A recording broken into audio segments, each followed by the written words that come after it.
Assalamu alaikum everybody. Welcome to Falls Cambridge. Today in this lecture we are going to discuss about types of bills.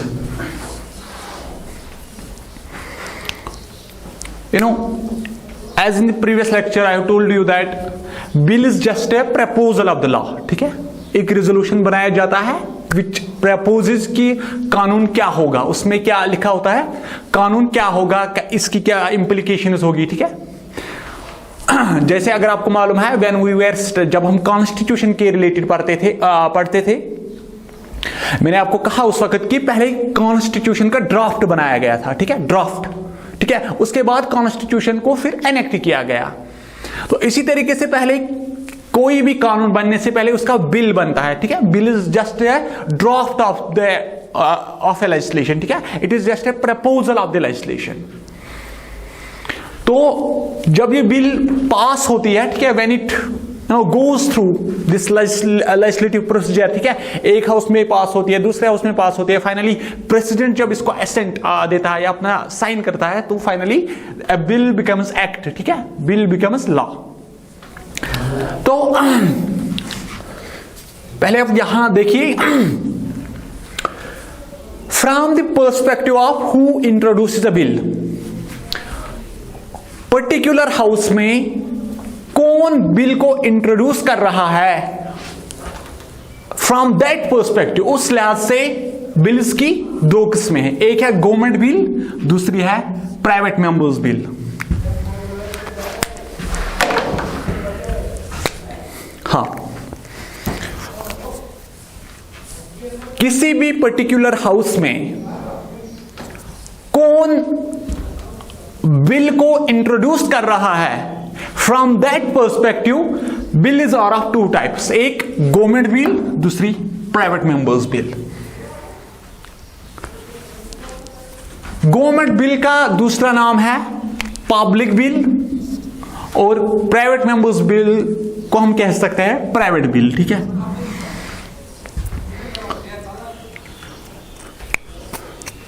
तो अब हम कुछ differences है government bill और private members bill के दरमियान.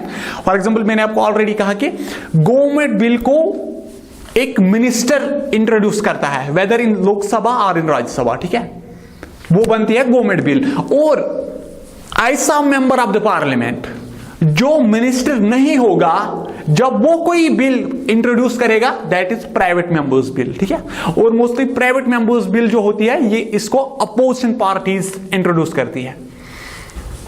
तो पहला पॉइंट मैंने यहां पे लिखा है, तो as far as the public bill is concerned, it can be introduced in the Parliament by minister. हाँ, रिकॉल चैप्टर 4 एग्जीक्यूटिव. ठीक है, एग्जीक्यूटिव में हमने पढ़ा था there is council of ministers headed by PM. हाँ, ठीक है, वो सारे लोग council of ministers plus PM, वो क्या होते हैं, मिनिस्टर. तो पब्लिक बिल जो होती है it can be introduced in the Parliament by a minister.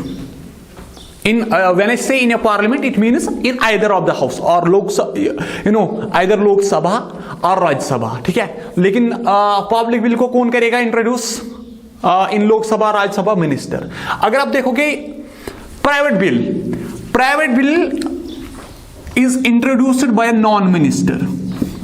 Non minister means any member of the parliament who is not a minister. हाँ, देखिए जो मेंबर्स ऑफ पार्लियामेंट होते हैं एमपीज, उनकी दो कैटेगरीज बनती है, एक मिनिस्टर्स, दूसरी नॉन मिनिस्टर्स. ठीक है, ministers, non ministers, all of them ministers as well as non ministers are members of the Parliament. ठीक है,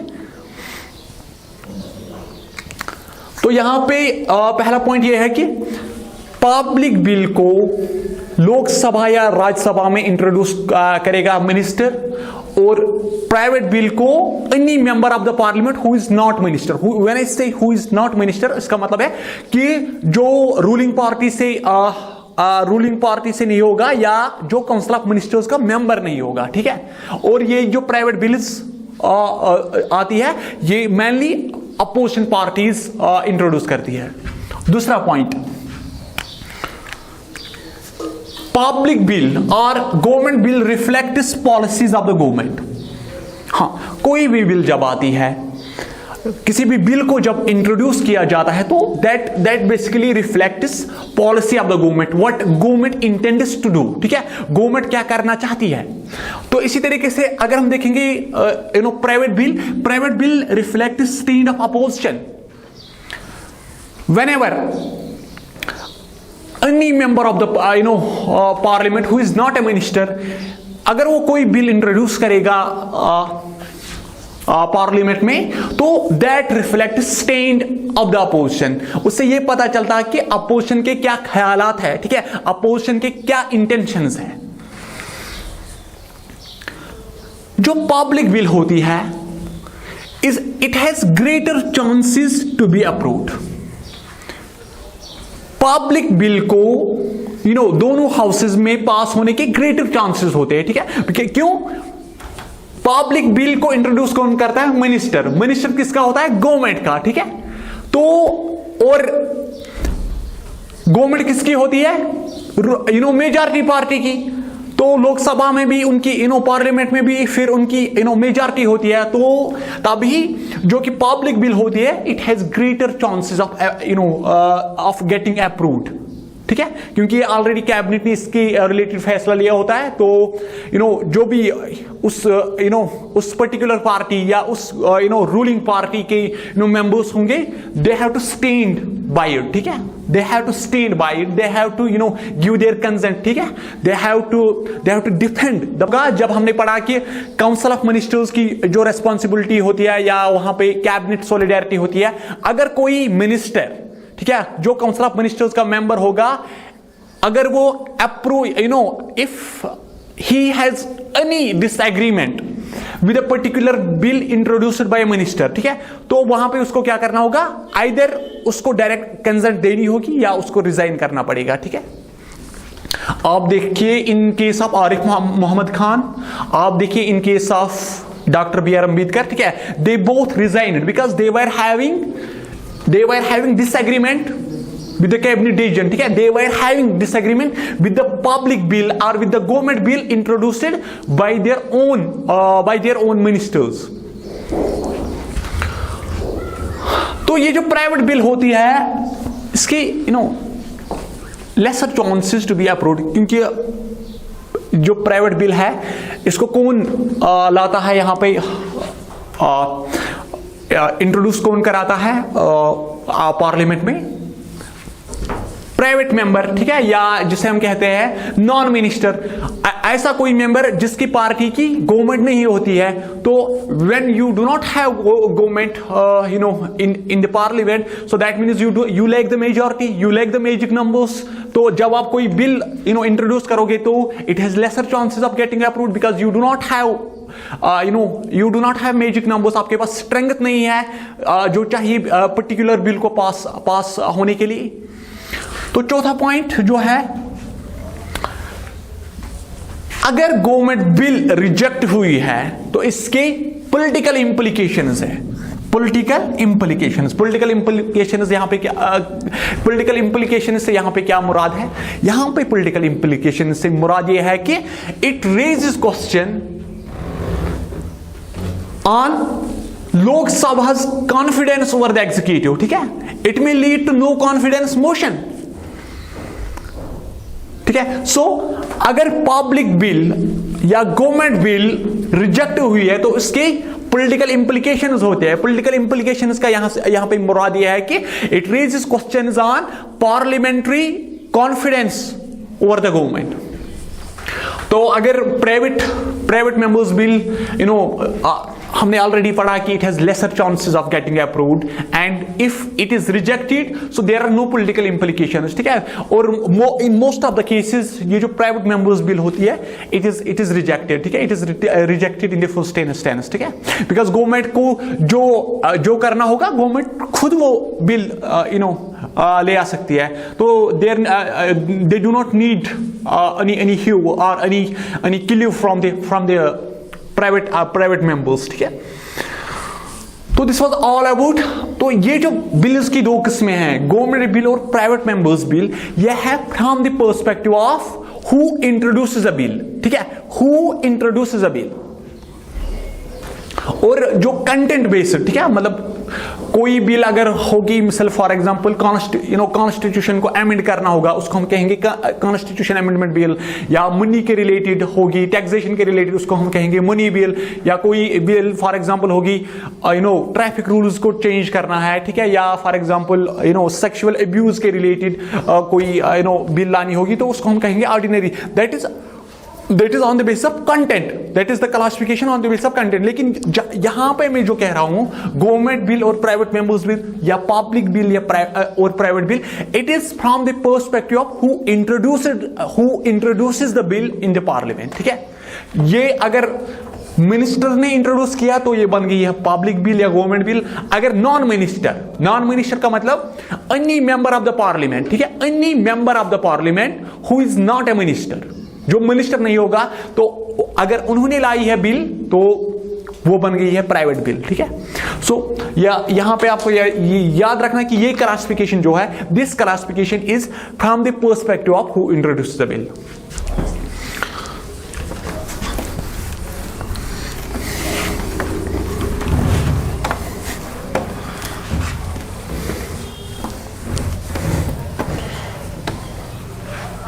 हाँ,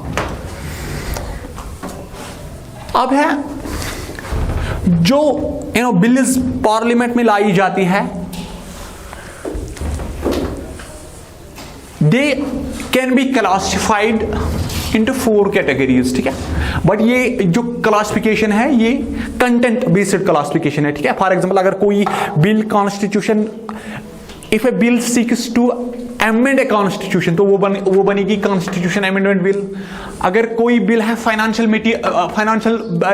मैटर्स के रिलेटेड, वो बन गई फाइनेंशियल बिल।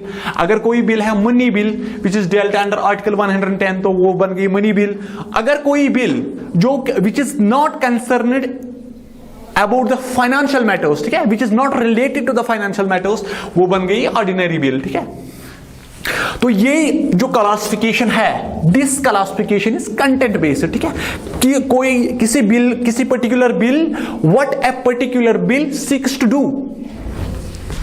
तो as far as ordinary bills are concerned, ordinary bills are those bills which are concerned about non financial matters, या जिसे हम कहेंगे,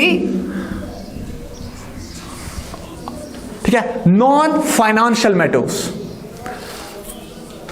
ऑर्डिनरी बिल्स ऐसी बिल्स होती है which are related to non financial matter, जिसमें for example tax का कुछ भी नहीं हो, जिसमें टैक्स के रिलेटेड कोई बात नहीं है, जिसमें फाइनेंस के रिलेटेड कोई बात नहीं है, जिसमें फॉर एग्जांपल ट्रैफिक रूल को चेंज करना है, फॉर एग्जांपल, या मर्डर के रिलेटेड कोई लॉ बनाना है, ठीक है, या फॉर एग्जांपल स्कूल एजुकेशन या यूनिवर्सिटी एजुकेशन के रिलेटेड कोई लॉ, ठीक है, कोई लॉ लाना है, तो वो सारी बिल्स जो आएंगी that will come under the umbrella of ordinary bills, ठीक है। अब है money bill.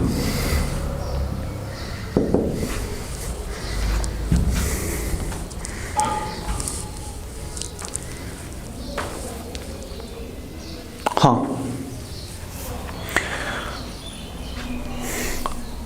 money bills are those bills which are related to इनका होता है mainly tax और public expenditure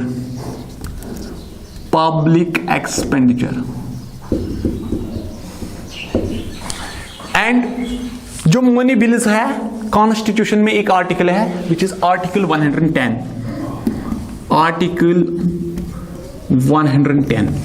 they are dealt under article 110, ठीक है। तो उसमें for example there is a list of things, list of provisions under article 110। तो जो उस 110 में अभी आपको डिटेल में नहीं जाना है, उतनी ज्यादा डेप्थ में नहीं जाना है, तो अभी आप जस्ट ये याद रखिए कि मनी बिल्स जो होती है, they are concerned about taxation plus जिसे हम कहेंगे पब्लिक एक्सपेंडिचर, ठीक है। एंड जो मनी बिल्स होती है they are dealt under article 110, ठीक है। आर्टिकल 110 जो है it is related to money bills, ठीक है। जो इसमें चीजें दी गई है, जो इसमें प्रोविजंस दिए गए हैं, वो सारी चीजें अगर किसी बिल में मौजूद होंगे या उनमें से कोई भी चीज, तो उसको हम कहेंगे मनी बिल, ठीक है।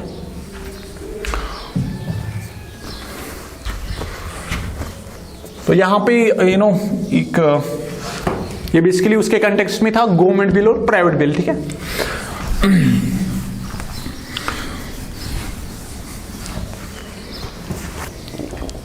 तो अब है फाइनेंशियल बिल।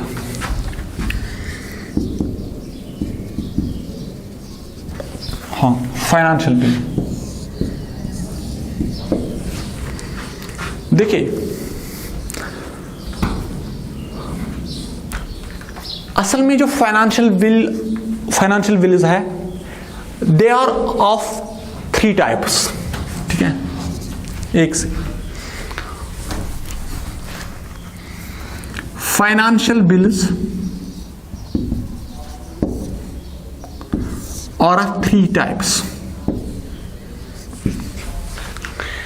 फाइनेंशियल बिल में आती है पहली money bill,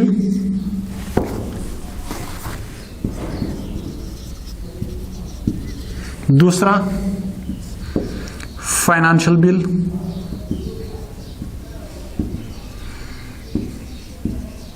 financial bill first इसे हम कहते हैं, ठीक है। इस तरीके से तीसरा financial bill,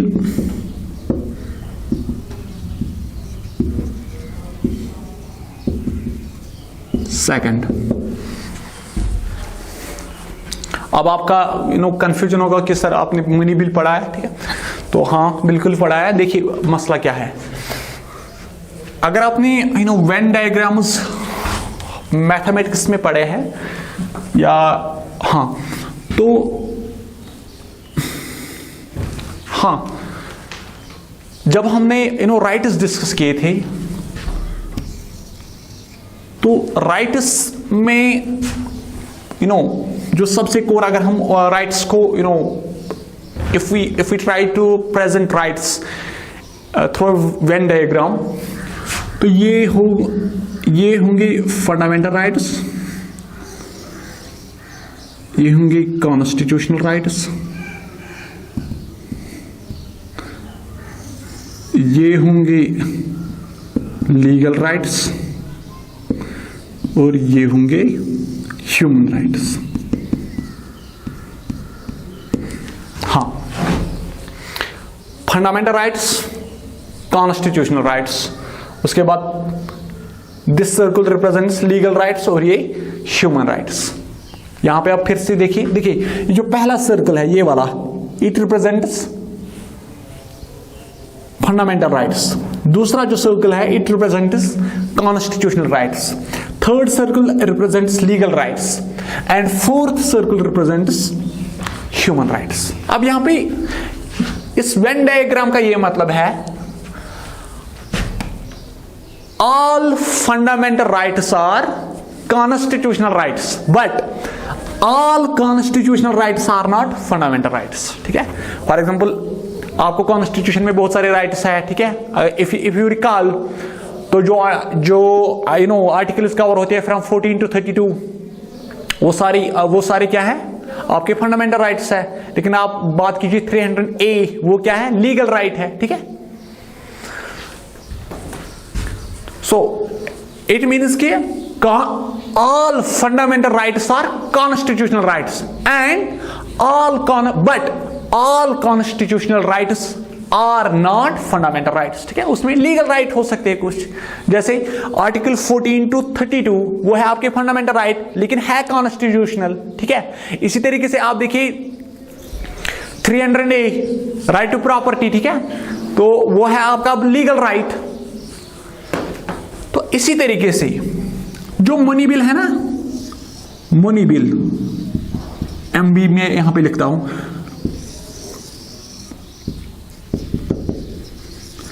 money bill is a type of financial bill, ठीक है, या और you can say money bills are species of financial bills.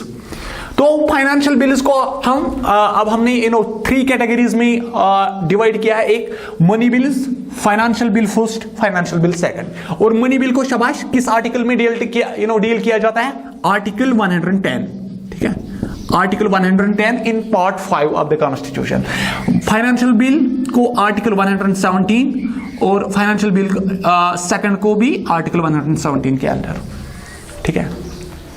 IC bill जिसमें प्रोविजंस हो दैट आर इन आर्टिकल 110, आईसी बिल को हम कहते हैं मनी बिल। और money bill usually for example tax को टैक्सेशन के रिलेटेड इसमें चीजें आती है, ठीक है। टैक्स को अगर कहीं पे अबॉलिश करना होगा या कहीं पे अल्टर का मतलब चेंज करना होगा, ठीक है, बहुत सारी चीजें आर्टिकल 110 में कवर होगी। और आईसी बिल जिसमें टैक्स के रिलेटेड प्रोविजंस होंगे या टैक्स को एबॉलिश या अल्टर चेंज करने के प्रोविजंस होंगे, वो क्या होगी? वो बिल, उस बिल को हम क्या कहेंगे? It is a money bill, ठीक है। और इसी तरीके से फाइनेंशियल बिल जो होती है, फाइनेंशियल बिल में देखिए अब फर्क क्या है। अगर आप मनी को देख, word money, if you try to look at the word money, अगर आप ज्यादा टेक्निकल नहीं जाएंगे तो मनी क्या है? It is just a means of exchange, है ना, it is just a means of exchange. you have visited to the shop and you have bought something, ठीक है, आपने कुछ वहां से फॉर एग्जांपल कंजम्पशन के लिए लाया है, कुछ खाने के लिए लाया है, ठीक है, आपने उसको शॉपकीपर को यहां से क्या दिया? you gave him money, you paid him money, ठीक है। So money is just a means of exchange, ठीक है। वहां से आपने क्या लाया? फॉर एग्जांपल लेज लाया और लेज आपने खाया, कंज्यूम किया, ठीक है। तो मनी जस्ट एक मीन्स ऑफ एक्सचेंज है, ठीक है। और फाइनेंस में आती है, फॉर एग्जांपल फाइनेंस में आती है मनी मैनेजमेंट, ठीक है, मनी को हम मैनेज कैसे करेंगे या मनी को डिस्ट्रीब्यूट कैसे करेंगे, ठीक है, वो सारी चीजें कवर होती है financial bill first, financial bill second, ठीक है। तो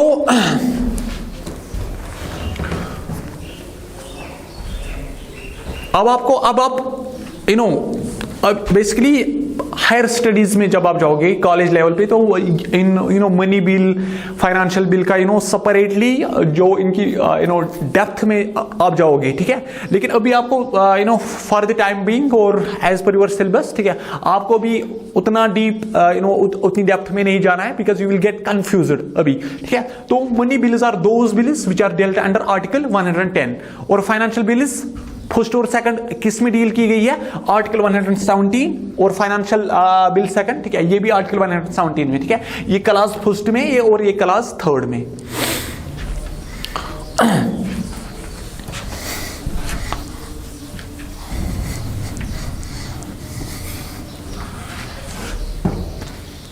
अब है चौथा कॉन्स्टिट्यूशनल अमेंडमेंट बिल्स।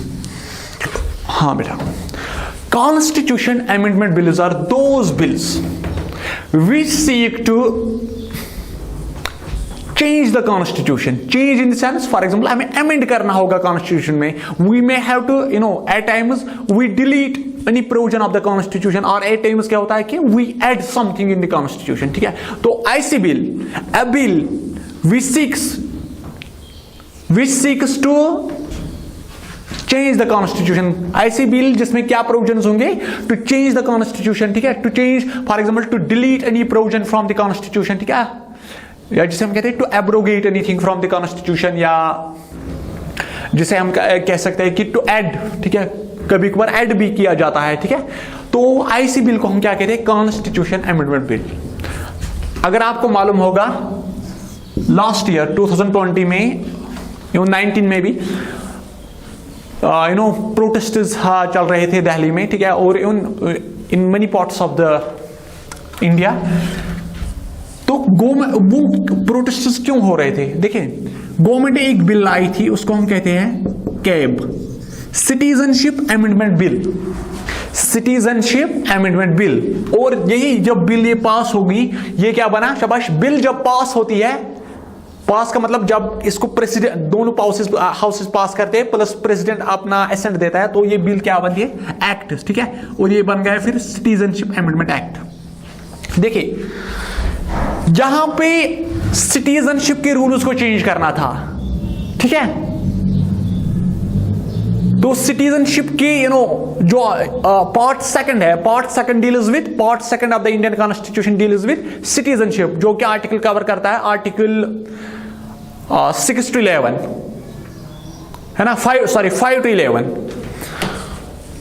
तो अब यहां पे हमें चेंज करना था, ठीक है, हमें सिटीजनशिप को एक्सटेंड करना था, ठीक है। तो what parliament of India did, तो पार्लियामेंट में एक बिल लाई गई है, उसको हम कहते हैं सिटीजनशिप अमेंडमेंट बिल, ठीक है, amendment bill.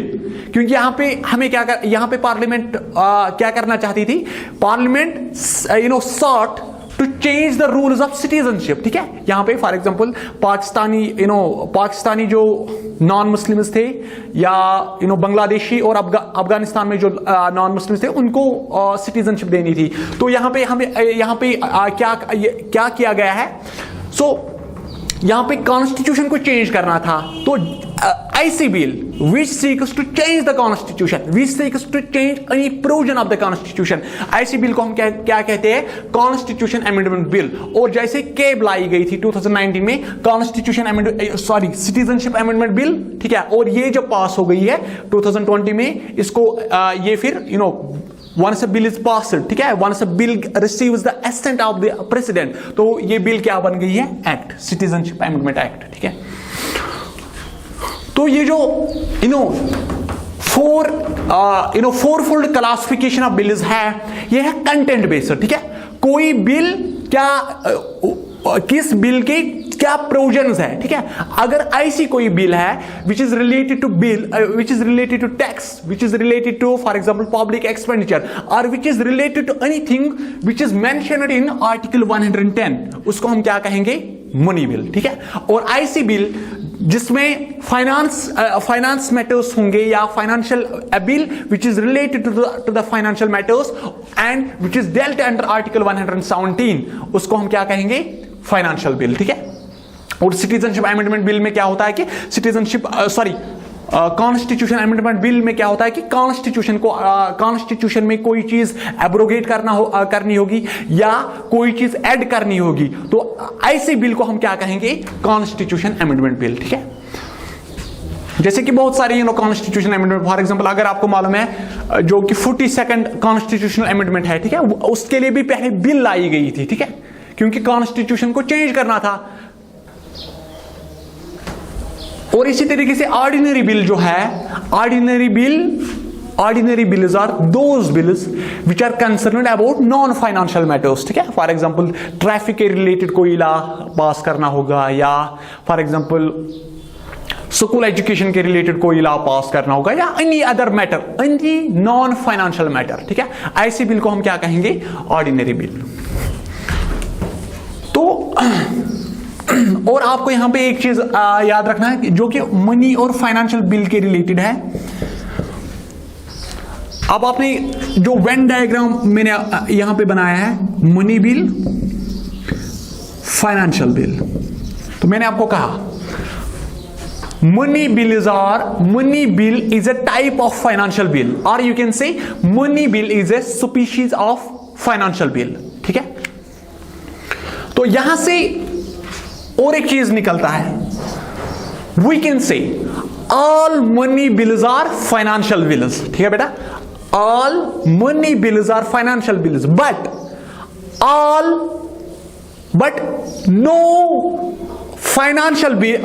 Not all financial bills can be money bills, ठीक है। Only those financial bills are money bills which are dealt under article 110, ठीक है।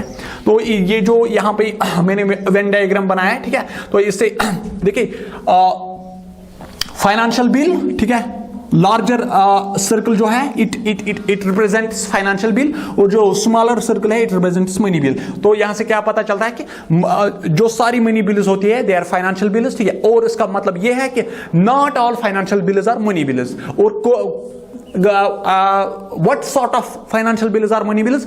ऐसी फाइनेंशियल बिल मनी बिल होती है या मनी बिल कहलाती है जो आर्टिकल 110 में जिसमें आर्टिकल 110 की प्रोविजंस होंगे, ठीक है। और आर्टिकल 110 में क्या प्रोविजन है? फॉर एग्जांपल कोई ऐसा लॉ होगा which seeks to abolish the tax, ठीक है, which seeks to alter the tax, ठीक है, टैक्स को चेंज करना होगा, कम करना होगा, ज्यादा करना होगा। तो ऐसी जो सारी बिल्स होती है दे आर मनी बिल्स, ठीक है।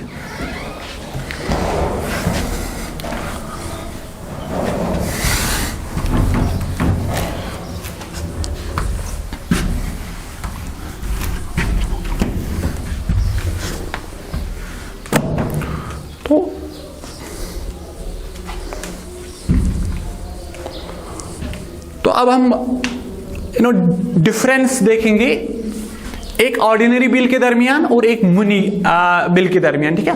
बिकॉज ये जो मनी बिल है, why we are going to discuss the difference between ordinary bill और मनी बिल, बिकॉज मैंने आपको कहा कि Lok Sabha is a popular and powerful house. और अगर आपको मालूम है पिछले लेक्चर में मैंने क्यों कहा कि लोकसभा है powerful house, because Lok Sabha controls the purse, ठीक है, Lok Sabha controls the national purse, ठीक है, लोकसभा के पास इकोनॉमिक पावर है, ठीक है। तो अब हम देखेंगे ordinary bill,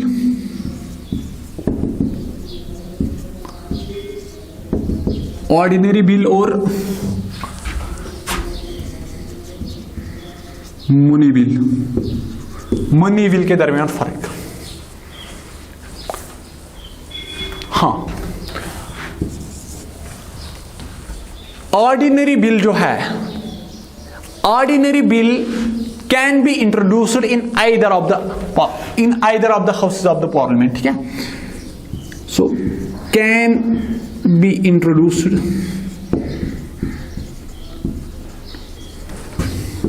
in either house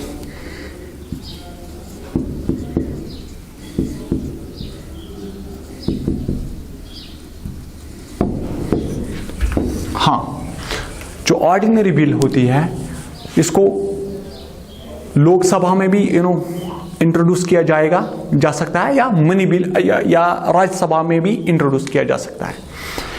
तो अब ये जो मनी बिल है, हाँ शाबाश, राज्यसभा पावरफुल है या लोकसभा पावरफुल है? लोकसभा है। नेशनल पर्स किसके हाथों में है? लोकसभा के हाथों में। तो इसका मतलब यह है कि money bill can be introduced only in Lok Sabha, ठीक है। So can be introduced only in Lok Sabha. हाँ, दूसरा पॉइंट, जो ऑर्डिनरी बिल है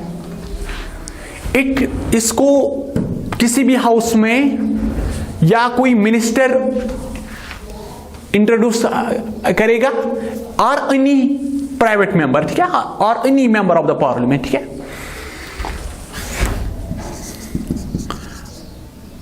either by minister or by private member। लेकिन जो मनी बिल होती है ना, money bill can be introduced only bye a minister, ठीक है, ओनली बाय अ मिनिस्टर। हाँ, so far we have discussed two differences between ordinary bill और money bill। हाँ, ordinary bill जो है it can be introduced in either house of the parliament, चाहे लोकसभा में या राज्यसभा में। लेकिन जो मनी बिल होती है, money bill can B only introduced in कहां पे? लोकसभा में, because Lok Sabha is the powerful house. Lok Sabha controls the national post, ठीक है। लोकसभा के पास खजाना है, ठीक है, लोकसभा के पास इकोनॉमिक पावर है, फाइनेंशियल पावर है।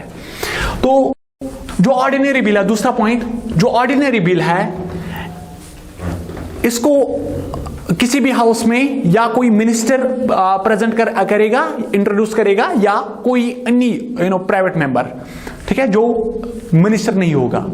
But as far as the money bill is concern, it is introduced only by minister, ठीक है। तीसरा point,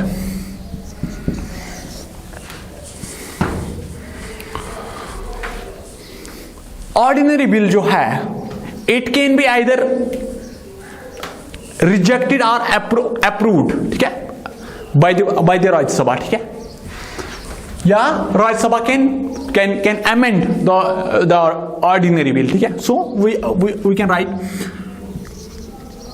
can be amended or rejected by Rajya Sabha. लेकिन जो मनी बिल है ना, money bill can not be rejected by Rajya Sabha.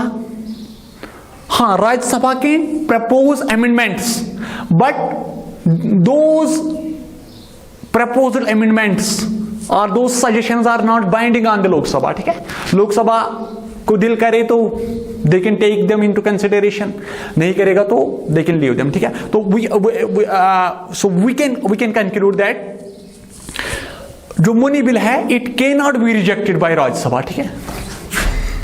Money bill can not B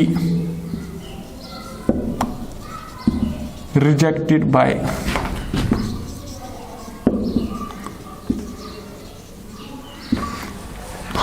money bill cannot be rejected by Rajya Sabha. Rajya Sabha can just propose amendments, और जो वो जो amendments है they are not binding on the Lok Sabha, ठीक है. फिर it is up to then, it is up to the Lok Sabha whether it wants to take those considerations into account or not, ठीक है.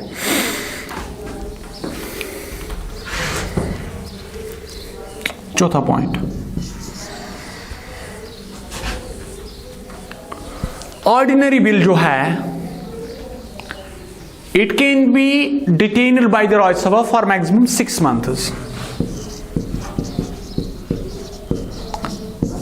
Rajya Sabha can keep the ordinary bill in their own house for 6 months maximum, ठीक है, 6 months. But ये जो money bill है ना, money bill can be detained by Rajya Sabha for just 14 days. For just 14 days.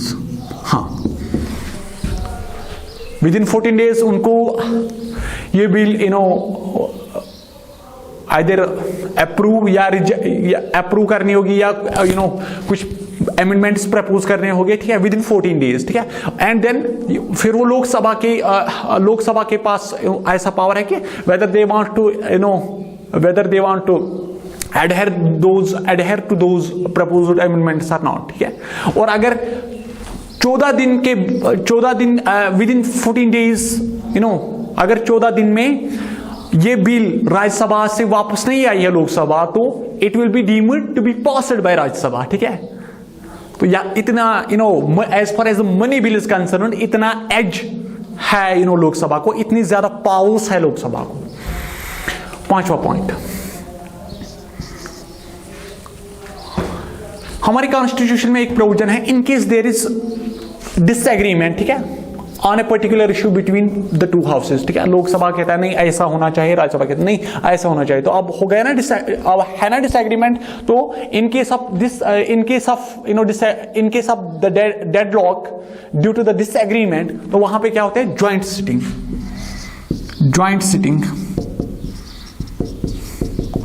Sitting of both the houses.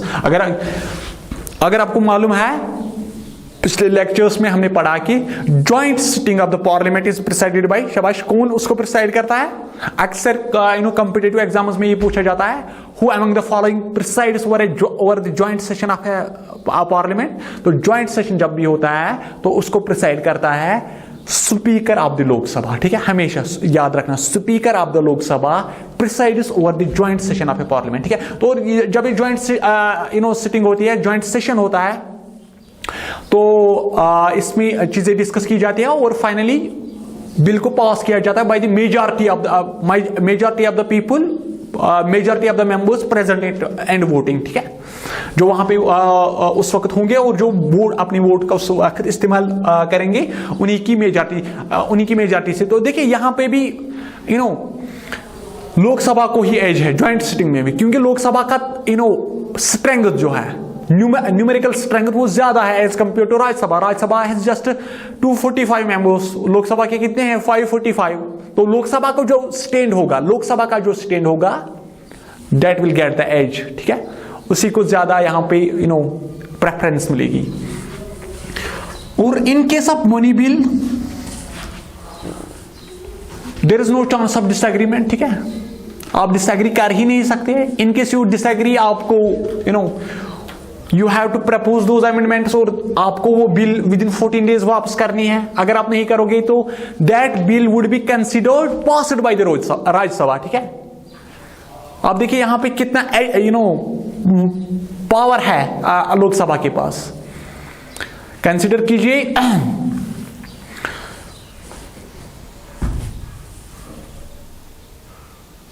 आपके पास किसी friend ने मान लो कुछ लिख के भेजा है, ठीक है, और आपको विद इन 14 डेज वापस करना है, उसको अप्रूव करना है या अमेंडमेंट प्रपोज करने। आप रिजेक्ट नहीं कर, आपके you do not have the power to reject. तो अगर वो वाली चीज विद इन 14 डेज वापस नहीं करोगे, if you do not send it back with in 14 days, तो ये माना जाए कि आपने माना है, आप जो हमने उस फॉर एग्जांपल उस कागज पे लिखा है, you have agreed to that, ठीक है, उसी को हम कहते हैं कि that bill is deemed to have been passed by the Rajya Sabha. तो there is no chance of disagreement, ठीक है, there is no chance of disagreement because ये जो मनी बिल है इसको ऑरिजिनेट कहां पे किया जाता है, लोकसभा में, ठीक है, then it is sent to the Rajya Sabha. There is no chance of disagreement over the money bill in the Rajya Sabha, ठीक है। Rajya Sabha can just propose amendments, Rajya Sabha can just propose amendments, it can not reject the money bill, ठीक है। तो these all points reflect the difference between ordinary bill और money bill। तो यहाँ पे we can conclude, we can reach to a conclusion on one point as far as the ordinary bills are concerned। यहाँ पे ordinary bills में somehow powers same है, ठीक है, लोकसभा के भी राज्यसभा। लेकिन आपको ये एक बात याद रखनी है, जो लोकसभा को है ना न्यूमेरिकल स्ट्रेंथ, मेंबर्स लोकसभा के है ना ज्यादा, तो लोकसभा को यहां पे भी थोड़ा बहुत एज है, ठीक है। लेकिन as far as money bills are concerned, money bills में पूरा जो टिल्ट है वो लोकसभा की तरफ है, ठीक है।